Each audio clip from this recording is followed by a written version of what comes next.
Hello everyone, कैसे हैं आप लोग? तो गाइस पिछले वीडियो में एक गड़बड़ी हो गया था। प्रिंसेस के फादर का नाम किंटियान नहीं बल्कि साउटियान है। तो इसलिए अब से जब भी हम साउटियान बोलेंगे तब समझ जाइएगा कि हम प्रिंसेस के फादर के बारे में बोल रहे हैं। चलिए अब एक्सप्लेनेशन को शुरू करते हैं। तो जैसा हमने पिछले पार्ट में देखा, वुजुकी रे के पीछे हाथ धोकर पड़ चुकी है, जिससे रे दूर ही रहना चाहता है। फिर वो ट्रैवल करते हुए फाइनली इंपीरियल सिटी पहुंच जाता है, जहां उसे पता चलता है कि प्रिंसेस को हाउस अरेस्ट कर लिया गया है ताकि वो उससे मिल ना सके। पर अंकल सीतू उसकी मदद करते हैं अंदर जाने में, जहां रे को देखकर बवाल मच जाता है। पर रे के दिए हुए गिफ्ट के वजह से सभी सोच में पड़ जाते हैं कि अब क्या करना है। अब आगे भाई बॉस बोलता है, ये तो एंशंट ब्लड कोगुलेशन टेक्निक है, एक होली लेवल का टेक्निक। अगर ये हमारे फैमिली को मिल जाए तो फिर हम लोग कितने सारे टैलेंट्स को प्रोड्यूस कर सकते हैं।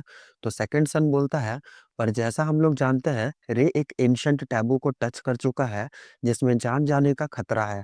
पर फिर भी मुझे लगता है इसमें ज़्यादा टेंशन लेने वाला बात नहीं है, क्योंकि थंडर गॉड पैलेस में ऐसे कई लोग हैं जो लिन चैन को सपोर्ट करते हैं। तो हो सकता है रे भी बच जाए। तो फर्स्ट सन मींस स्पाई बॉस बोलता है, पर फिर भी लिन चैन का कोई भी खबर नहीं है। अगर वो वापस आ भी गया तो भी उसे जान से मार दिया जाएगा। पर साउटियान का तो दिमाग अभी भी अपनी बेटी के बारे में ही सोच रहा था, इसलिए वो बोलते हैं, फादर, क्या अपनी बच्ची के लिए सिर्फ टेम्पररीली रे को हम लोग एक्सेप्ट कर ले? ये सुनकर ग्रैंडपा बाई को बहुत बड़ा झटका लग जाता है और पूछते हैं, टेम्पररीली? तभी किसी का आवाज आता है जो बोलता है, ग्रैंडपा बाय नहीं। फिर वहाँ किनयान का एंट्री होता है जो बोलता है, मेरे ग्रैंडपा लॉर्ड प्रोटेक्टर गोंगसन ने आपको पहले शादी के लिए प्रपोजल भेजा है, फिर आप कैसे प्रिंसेस को किसी और के साथ शादी करने के लिए अलाउ कर सकते हैं? तो ग्रैंडपा बाय बोलते हैं, बच्चे डोंट वरी, पर मैं क्या करूं, बिंगलुआन और रे सच में एक दूसरे से प्यार करते हैं। तो किनयांग बोलता है, अगर ऐसा बात है तो फिर हम आपको एक एडवाइस देना चाहते हैं। लिन चैन को थंडर गॉड पैलेस से ना कि सिर्फ एक्सपेल्ड किया गया था, बल्कि उसने आउटर वर्ल्ड में कई दुश्मन भी बना लिए हैं।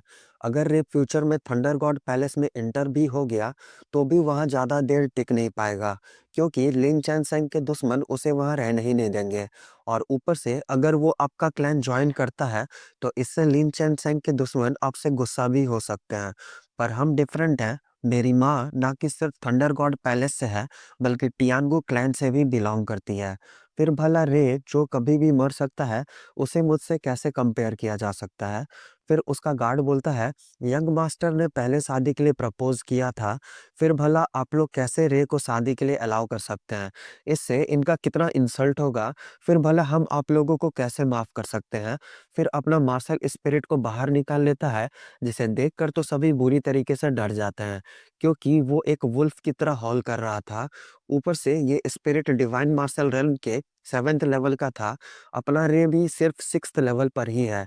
इससे इन लोगों के पावर का पता चलता है कि ये लोग कितने स्ट्रांग हैं। फिर सेकंड सन बोलता है, ये सच में एक आउटर वर्ल्ड वाला कहलाने का वर्दी है। सिर्फ एक गार्ड होकर भी क्विंगलॉग डायनेस्टी के टॉप मॉन्क्स के कंपेरेबल है। तभी रे गरजते हुए आता है और बोलता है, तो क्या हुआ अगर तुमने पहले मैरिज के लिए प्रपोज किया तो? प्रिंसेस मेरी है और ये घर भी उसका है। फिर हम भी देखते हैं कौन यहाँ एरोगेंट बनता है। फिर सायु के साथ अंदर आते हुए अपना ऑरा रिलीज कर देता है, जिसे देखकर सभी शॉक हो जाते हैं। फिर सेकंड सन बोलता है, इसमें कितना हिम्मत है कि यहाँ आ गया, क्या इसे किनियांग का आइडेंटिटी के बारे में नहीं पता? फिर रे प्रिंसेस के पास आ जाता है, जिसे देखकर गार्ड बोलता है, ये कौन है जो इतना एरोगेंट बन रहा है? पर किनियांग उसे शांत रहने बोलता है। फिर रे से पूछता है, तो क्या तुम ही लिन चैन के बेटे हो? तो रे हाँ में जवाब देता है। फिर किनियांग बोलता है, मैंने सुना था कि तुम पूरे सेंचुरी में एक बार पैदा होने वाले जीनियस हो। आज तुमसे मिलकर देख भी लिए कि तुम सच में काफी एक्स्ट्रा ऑर्डिनरी हो। पर हम बताना चाहेंगे कि तुम आइस पावर के साथ रहने के लायक नहीं। अगर तुम प्रिंसेस के साथ रहे तो सिर्फ डिजास्टर ही लाओगे इनके लिए। ये सुनकर रे बोलता है, तुम कौन होते हो जज करने वाले? यह सुनकर किरियांग एक एविल हंसी हंसने लगता है और बोलता है, तो तुम एक कैरेक्टर हो। फिर हम तुम्हें एक चांस देते हैं। अगर तुम मुझे फाइट में हरा दिए तो फिर हम बिंगलुआन से दूर चले जाएंगे, वरना तुम जाओगे। बोलो, क्या तुम में हिम्मत है मुझसे लड़ने का? तो रे बोलता है, क्यों नहीं। पर हारने के बाद अगर तुम दोबारा कभी प्रिंसेस को परेशान किए, तो तुम्हें इसका 100 गुना ज़्यादा कीमत चुकाना पड़ेगा। सुनकर किनियांग पागलों की तरह हँसने लगता है और बोलता है, "डोंट वरी, हम ही जीतेंगे।" इन दोनों का गरमा-गर्मी से माहौल इतना इंटेंस हो चुका था, मानो ये दोनों एक-दूसरे को सिर्फ आँखों से ही खा जाएँगे। ये सब देखकर फिर ग्रैंडपा बाय बोलते हैं, "अगर ऐसा बात है, तो फिर हम तुम दोनों को मेरे बैटल ग्राउंड में इनवाइट करते हैं।" जिसे सुनकर दोनों मान जाते हैं। फिर सभी बैटल ग्राउंड पर आ जाते हैं, जहाँ किनियांग का गार्ड उसके कान में बोलता है, "यंग मास्टर, मैंने सुना है कि रे को ड्रैगन गॉड का इनहेरिटेंस मिला है। क्या आपको नहीं लगता कि मुझे उससे फाइट करना चाहिए?" तो किनियांग बोलता है, "पहले जाकर मुझे लड़ने दो, जिससे हम उसका स्पेशल पावर्स का पता कर लेंगे, फिर तुम पीछे से आकर उस पर अटैक कर देना। क्या ये ज़्यादा अच्छा प्लान नहीं है?" ये सुनकर वो गार्ड बोलता है, "आप तो काफ़ी चालाक हैं, पर इन लोगों को क्या पता कि रे इन सब का बाप है।" वो ये सब चीज़ें सुन लेता है और मुस्कुराते हुए बोलता है, "तो तुम लोगों को मेरे ट्रम्प कार्ड के बारे में जानना है, खुद को कुछ ज़्यादा ही समझ रहे हैं।" अभी प्रिंसेस रे के पास आ जाती है और बोलती है, "किनियांग बचपन से ही थंडर गॉड पैलेस में बड़ा हुआ है, इसलिए तुम्हें उससे संभल कर रहना होगा।" तो रे बोलता है, "तो क्या हुआ अगर वो वहाँ का डिसाइपल है तो? तुम यहीं से देखो कि कैसे हम उसका बैंड बजाते हैं।" फिर सायु बोलती है, "भाई संभल कर।" तो रे भी उससे इशारे से ठीक है बोलता है। इधर सेकंड सन बोलते हैं, "मैंने सुना है कि किनियांग ने हेवनली वुल्फ फायर रिफाइन किया है, जिस वजह से उसका कॉम्बैट स्किल्स भी डिवाइन मार्शल रेल्म के 7th लेवल के बराबर है। और रे के पास ड्रैगन गॉड का इनहेरिटेंस है, पर उसे ट्रेनिंग के लिए ज़्यादा टाइम ही नहीं मिला, इसलिए उसका जीत पाना काफ़ी मुश्किल है। अगर रे हार गया, तो फिर जो as a marriage proposal gift उसने दिया था, वो भी उसके साथ चला जाएगा।" तो भाई बॉस बोलता है, "तुम बिल्कुल सही बोल रहे हो, अगर वो हार गया, तो फिर वो टेक्निक हमें कभी नहीं देगा।" तो ग्रैंडपा बाई बोलते हैं, "तुम लोग फ़िक्र मत करो, अगर रे ने उसे चैलेंज किया है, तो ज़रूर उसके पास कोई स्पेशल टेक्निक होगा।" इधर प्रिंसेस बहुत ज़्यादा सैड दिख रही थी, जिसे देखकर अंकल सीतू बोलते हैं, "रे उस दिन जनरल चुनियू को हराया था, जो कि डिवाइन मार्शल रेल्म पर था। इसका मतलब रे के पास ज़रूर कुछ स्पेशल एबिलिटीज़ है, इसलिए तुम टेंशन मत लो।" तो प्रिंसेस बोलती है, "मुझे रे पर पूरा भरोसा है, हम बस सैड हैं क्योंकि मेरे खुद के परिवार वाले मुझे एक बार्गेनिंग चिप की तरह यूज़ कर रहे हैं, सिर्फ़ अपने बेनिफिट्स के लिए। मुझे बस इसी बात का बुरा लग रहा है।" तभी उसकी माँ उसके पास आ जाती है और उससे बोलती है, "मेरी बच्ची, रॉयल फैमिली में पैदा होने से हमें कुछ रेस्ट्रिक्शंस को सहना ही पड़ता है। अगर तुम अपना डेस्टिनी को कंट्रोल करना चाहती हो, तो उसके लिए तुम्हें खुद को स्ट्रॉन्ग बनाना होगा।" तो प्रिंसेस उनके गले लगते हुए पूछती है, "माँ, मुझे कल्टीवेशन के किस लेवल तक पहुँचना पड़ेगा कि मुझे एक स्ट्रॉन्ग पर्सन की तरह काउंट किया जाए?" ज़िंदगी भी कितना अजीब है ना गाइस, चाहे लड़का हो या लड़की, सफ़र हमेशा एक अच्छा इंसान को ही करना पड़ता है। एनीवेज़, इधर किनियान बोलता है, "रे, हम कुछ दिनों से क्विंगलॉन्ग डायनेस्टी में रह रहे हैं और हम सुने हैं कि तुम एक पियरलेस जीनियस हो, जिसका टैलेंट उसके फादर से भी कई गुना ज़्यादा है। इसलिए अपना पूरा स्ट्रेंथ यूज़ करना, क्योंकि मुझे भी तुम्हारा ब्यूटीफुल स्ट्रेंथ देखना है।" फिर अपना मार्शल सोल को बाहर निकाल लेता है, जिसे देखकर रोबोट बोलती है, "ऑनर, इसका ट्विन्स मार्शल सोल का पावर बिल्कुल मेरे जितना ही है।" ये सुनकर रे भी अपना हेवनली एप को बाहर निकाल लेता है, जिसे देखकर सभी शॉक हो जाते हैं। फिर सेकंड सन बोलता है, "ये तो पर्पल लाइट है, इसका मतलब ये किंग लेवल का मार्शल सोल है।" तो बाई बॉस बोलता है, "नहीं, उसके सिर के ऊपर देखो, वहाँ एक रिंग लटक रहा है, इसका मतलब है कि ये एक इंपीरियल लेवल का मार्शल सोल है।" ये सुनकर तो वो गार्ड भी शॉक हो जाता है और सोचता है, "रे, तुम सच में एक जीनियस हो। अगर तुम्हें थंडर गॉड पैलेस में एंट्री मिल जाए, तो वहाँ तुम्हारा ट्रेनिंग पर काफ़ी फोकस किया जाएगा।" पर तभी रे के एप में चेंजेस आने लगता है और उसके सिर के पीछे का रिंग बहुत बड़ा होने लगता है, जिसे देखकर ग्रैंडपा बाई को यकीन ही नहीं हो रहा था कि ऐसा कैसे हो सकता है, क्योंकि ये तो मार्शल स्पिरिट केव है, जो कि सिर्फ एक होली लेवल मार्शल सोल के पास ही हो सकता है। इसका मतलब कि जो भी र्यूमर्स थे, वो सब कुछ सच है। इधर उस गार्ड का भी यही हाल था, उसे भी अपनी आँखों पर यकीन नहीं आ रहा था। वो मन ही मन चिढ़ते हुए बोलता है, "इस छोटे से क्विंगलॉन्ग डायनेस्टी में दोबारा से एक स्पेशल जीनियस पैदा हो गया।" पर किनियन तो अपने ही टसन में था। वो बोलता है, "मुझे लगा था कि तुम्हारे बारे में लोग सिर्फ बढ़ा चढ़ाकर बोल रहे थे, पर अब लगता है कि सब कुछ सच था। पर मुझे तुम्हारा ये ब्यूटीफुल पावर पसंद नहीं आया। हम तुम्हारे पास इसे नहीं रहने देंगे। फिर अपना पहला अटैक कंडेंस करते हुए रे पर 3 डायरेक्शन से अटैक कर देता है, जिसे देखकर रे अपना पावर कंडेंस करता हुआ new skill 8 desolate 6 palm technique से अटैक कर देता है, जिससे किनियांग के सभी पाम्स को आइस ड्रैगन्स डिस्ट्रॉय कर देता है, जिसे देखकर किनियांग बहुत शॉक हो जाता है और बोलता है ये तो ट्रू ड्रैगन मैजिकल पावर्स है। फिर अपना साइरस ग्रीन फ्लेम को रिलीज कर देता है, जिससे हिट होते हुए वो सभी ड्रैगन्स डिस्ट्रॉय हो जाते हैं। ये देखकर वो गार्ड भी बहुत खुश हो जाता है और बोलता है इस वुल्फ फायर को किनियांग ने अपनी मदर के क्लैन में रिफाइन किया था, जो कि इतना पावरफुल है कि इससे एक पावरफुल स्पिरिचुअल वेपन तक बनाया जा सकता है। पर इधर प्रिंसेस की माँ ज्यूलिंग बहुत टेंशन में आ जाती है और पूछती है बिंगलुआन क्या रे इससे डील कर पाएगा। तो प्रिंसेस बोलती है मुझे रे पर पूरा भरोसा है, वो संभाल लेगा। फिर रे अपने हेवनली ड्रैगन को समन करता है, जिससे अटैक करते हुए उस वुल्फ मार्शल सोल को डिस्ट्रॉय कर देता है, जो देखकर किनियांग बहुत चिढ़ जाता है। पर बिना टाइम वेस्ट किए अपना third attack meteor sword technique से अटैक कर देता है, जिसे देखकर रे अपने एप धर्मा 6 आर्म्स को निकाल लेता है, जिसे देखकर सेकंड सन बहुत शॉक हो जाता है और बोलता है क्या ये मार्शल सोल मैजिकल पावर्स है जो उस सोल रिंग से आ रहा है। तो बाय बॉस बोलता है ये सच में होली स्पिरिट कहलाने के लायक है, ये तो एक किंग एप है। इधर रे अपना आइस फ्लेम को हेवनली एप में मिक्स करता हुआ 8 डेजोलेट हेवनली पाम से अटैक कर देता है, जिससे किनियांग का सारा स्वॉर्ड को डिस्ट्रॉय करता हुआ आगे बढ़ने लगता है, जो देखकर किनियांग तुरंत एक शील्ड क्रिएट कर लेता है। पर वो अटैक इतना पावरफुल था कि उसके शील्ड को डिस्ट्रॉय कर देता है, जिससे किनियांग हर्ट हो जाता है। इस अटैक के पावर का अंदाजा आप लोग सिर्फ इसी बात से लगा सकते हैं कि किनियांग अपना 3 फॉर्म्स के साथ भी इस अटैक को रोक नहीं पाया। फिर रे बोलता है तुम थंडर गॉड पैलेस के डिसाइपल हो, फिर भी बस इतना सा ही स्ट्रेंथ है। इधर अंकल सीतू सोच रहे थे सिर्फ 2 महीने ही बीते हैं और ये इतना पावरफुल बन गया।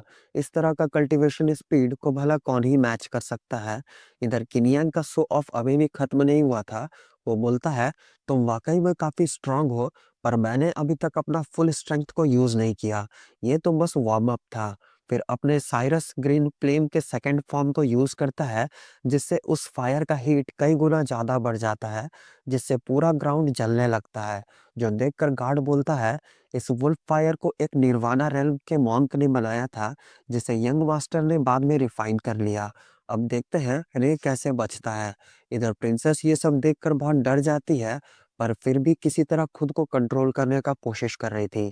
इधर किनियांग अपने साइरस फ्लेम वुल्फ स्पिरिट को समन कर लेता है, जिसमें अपने स्वॉर्ड इंटेंशन के ट्रू मीनिंग को इंटीग्रेट करके रे पर अटैक कर देता है, जिसे देखकर रे भी अपने हेवनली एप के ट्रू मीनिंग का यूज करते हुए अपने हेवनली थंडर स्वॉर्ड को बाहर निकाल लेता है, जिसे देखकर गार्ड बहुत चौंक जाता है। फिर रे उस स्वॉर्ड से एक पावरफुल स्लैश लगाता है, जो वुल्फ को एक बकरे की तरह बीच से काटते हुए किनियांग की तरफ बढ़ने लगता है, जिसे देखकर किनियांग तुरंत एक सील्ड क्रिएट कर लेता है, जिससे उसका वुल्फ स्पिरिट भी उस सील्ड से बाहर निकलकर उस अटैक को रोकने की कोशिश करता है। पर वो उल्फ एंड सील्ड दोनों डिस्ट्रॉय हो जाता है, जिसका ब्लो इतना मैसिव था कि किनियांग के मुंह से ब्लड तक निकल जाता है। पर वो अब भी हार नहीं मानता और बोलता है अब हम देखते हैं तुम मेरे दूसरे किलिंग मूव को कैसे रोकते हो। फिर उसके दोनों सोल फॉर्म्स रे पर अटैक कर देते हैं, जिसमें से एक हेलबर्ड से अटैक कर देता है, तो दूसरा बहुत सारे स्वॉर्ड्स को समन कर लेता है, जिसे देखकर रे ice flame ceiling palm technique का यूज करते हुए हेलबर्ड वेपन पकड़े हुए स्पिरिट को ठिकाने लगा देता है, तो दूसरे वाले पर आइस फ्लेम मीटियोर फिस्ट से अटैक कर देता है, जिससे दूसरे स्पिरिट का सारा स्वॉर्ड डिस्ट्रॉय होता हुआ उसे हर्ट कर देता है, जिससे किनियांग बहुत ज्यादा चिढ़ जाता है, मानो वो इतने गंदे हार को कभी एक्सपेक्ट नहीं किया था। फिर रे सोचता है क्या होली मार्शल सोल्स इतने पावरफुल होते हैं। इसे भी किनियांग का सोल्स काफी इम्प्रेस कर दिया था। हो सकता है कि फ्यूचर में अब हम लोगों को रे का होली सोल्स भी देखने को मिले। इधर वो स्वॉर्ड भी रे के परफॉर्मेंस से काफी शॉक हो चुका था। उसे अभी भी यकीन नहीं हो रहा था कि रे किनियांग को हरा दिया। इधर ग्रैंडपा बाय बोलते हैं यह सच में जीनियस कहलाने का वर्दी है। तो बाय बॉस बोलता है ये सच में एक रेयर जीनियस है, पर अफसोस इसने उस एंशिएंट टैबूज को टच कर दिया है, वरना हम इससे खुद अपनी बेटी का शादी करवा देते हैं। तो सेकंड सन बोलता है अब तो हम भी थंडर गॉड पैलेस जाकर कल्टीवेट करेंगे। फिर साउटियन बोलते हैं बाप बेटा दोनों पागल है, एक दिन दोनों डिजास्टर लाएगा। ये सुनकर प्रिंसेस उनके पास आती है और बोलती है, फादर, अगर ड्रैगन क्लैन के एंसेस्टर्स फॉर्मेशन क्रिएट करने के लिए अपने बॉडीज का यूज नहीं करते और अगर वो फ्रंटियर लाइन को गार्ड नहीं कर रहे होते, तो क्या आज हम लोग इतना पीसफुल जिंदगी बिता रहे होते हैं? रे और उसके फादर दोनों का दिल काफी साफ है, इसलिए वो ड्रैगन क्लैन के एंसेस्टर्स के लिए फाइट कर रहे हैं। फिर आप उन्हें ऐसे कैसे पागल बोल सकते हैं? फिर ज्यूलिंग बोलती है, रे और लिन चेनसेंग दोनों हेवेंस के प्राउड सन्स हैं। अगर ये लोग एंशिएंट टैबूज में नहीं पढ़ते तो आज सबसे स्ट्रॉन्गेस्ट पर्सन होते, पर इनका दिल साफ है, इसलिए ये लोग जस्टिस के लिए लड़ रहे हैं, जिन्हें अपने फ्यूचर का फिक्र नहीं है और खुद से भी ज्यादा पावरफुल लोगों को चैलेंज कर रहे हैं। इस तरह के लोग भला कितने ही होंगे? तो साउटियान पूछते हैं, तो फिर क्या हम गलत हैं? क्या हम नहीं चाह सकते कि मेरी बच्ची एक सेफ लाइफ जिए? क्या ये चाहना गलत है? तो प्रिंसेस बोलती है, पर फादर, हम रे के साथ ही जीना और मरना चाहते हैं। मेरा नसीब है कि मुझे एक हेवेंस के प्राउड सन मिले, भला हम इसे कैसे खो सकते हैं? इधर रे बोलता है, किन यांग, अब जब तुम हार चुके हो तो फिर कभी भी प्रिंसेस के आसपास मत दिखना, क्योंकि अगर तुमने उसे दोबारा परेशान करने की कोशिश की तो फिर हम तुम्हें माफ नहीं करेंगे। तो किन्यांग बोलता है, हार मान ले, ये तो कुछ ज्यादा ही जल्दी हो गया, अभी तक हम हारे नहीं हैं। फिर एक किलर मूव वुल्फ क्लॉ से अटैक कर देता है, जो देखकर ग्रैंडपा बाई बहुत डर जाते हैं और बोलते हैं, ये तो एक फॉरबिडन वेपन है, जो देखकर सायु और प्रिंसेस भी डर जाती है। तो गार्ड भी बोलता है, यंग मास्टर, ये आपने क्या किया? इस वेपन को एक निर्वाणा रेल्म के मॉन्क ने बनाया था, जो कि डिवाइन मार्शल रेल्म के 8th लेवल के मॉन्क को भी मार सकता है। पर इधर रे बिल्कुल भी नहीं डरता, वो बिल्कुल शांत रहता है। फिर अपने स्पिरिचुअल पावर को कंडेंस करते हुए जूलॉन्ग यिन टेक्निक से अटैक कर देता है, जो उस वेपन को डिस्ट्रॉय करता हुआ सीधा किनियांग के सी ऑफ सोल के अंदर चला जाता है और खुद को थंडर वेपन में चेंज कर लेता है, जिसे देखकर किनियांग पहले तो कुछ नहीं समझ पाता, पर बाद में उसे समझ आ जाता है कि ये एक सोल अटैक है। पर फिर भी उस स्वॉर्ड को रोक नहीं पाता और हर्ट होकर जमीन में गिर जाता है। फिर रे बोलता है, मेरे ऊपर स्नीक अटैक करता है, लूजर। ये देखकर वो गार्ड भड़क जाता है और बोलता है, रे, तुम्हारी हिम्मत कैसे हुई मेरे यंग मास्टर को हर्ट करने की? हम तुम्हें जान से मार देंगे। फिर अपने हेल्बर्ड वेपन को समन करते हुए उससे रे पर अटैक कर देता है, जो देखकर रे बोलता है, तो तुम मुझे जान से मारना चाहते हो? फिर अपने ड्रैगन आई को ओपन कर लेता है, जिसमें से अपना हेवनली स्पीयर को समन करते हुए उससे अटैक कर देता है, जो उस वेपन के स्पिरिट को डिस्ट्रॉय करता हुआ सीधा उसके हेल्बर्ड को भी डिस्ट्रॉय कर देता है, जिससे वो गार्ड पीछे फेंका जाता है और बोलता है, क्या ये एक डिवाइन आई है? फिर बिना कुछ बोले या किए किनियांग को उठाकर वहां से भाग जाता है। मुझे तो लगा था रे इसे जान से मार देगा, पर लगता है इसे और जीना है अभी। एनीवेज, इन लोगों को भागता देख रे भी अपना मार्शल सोल को वापस बुला लेता है, जिससे सब कुछ शांत हो जाता है। ये देखकर सायु बहुत खुश हो जाती है और बोलती है, ये मेरा भाई जीत गया, और वो ठीक भी है। तभी उसके अंदर से सेकंड सोल क्यूबी बोलती है, तुम्हारे भाई में कुछ तो बात है।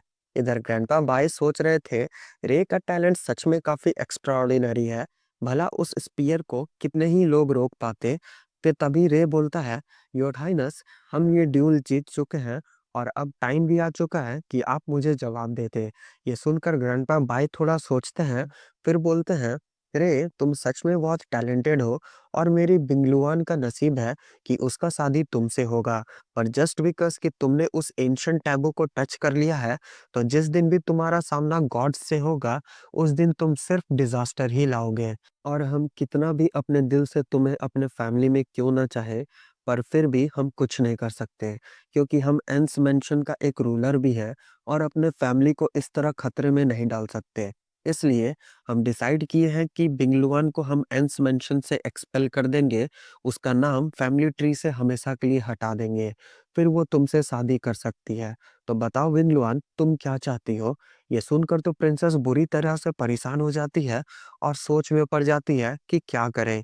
यहाँ तक कि उसके मम्मी पापा भी ऐसा कुछ एक्सपेक्ट नहीं किए थे, पर कुछ देर सोचने के बाद वो डिसाइड कर लेती है और बोलती है, ठीक है ग्रैंडपा, हम रेडी हैं। ये सुनकर रे भी खुश हो जाता है और ग्रैंडपा बाई को थैंक्स बोलता है।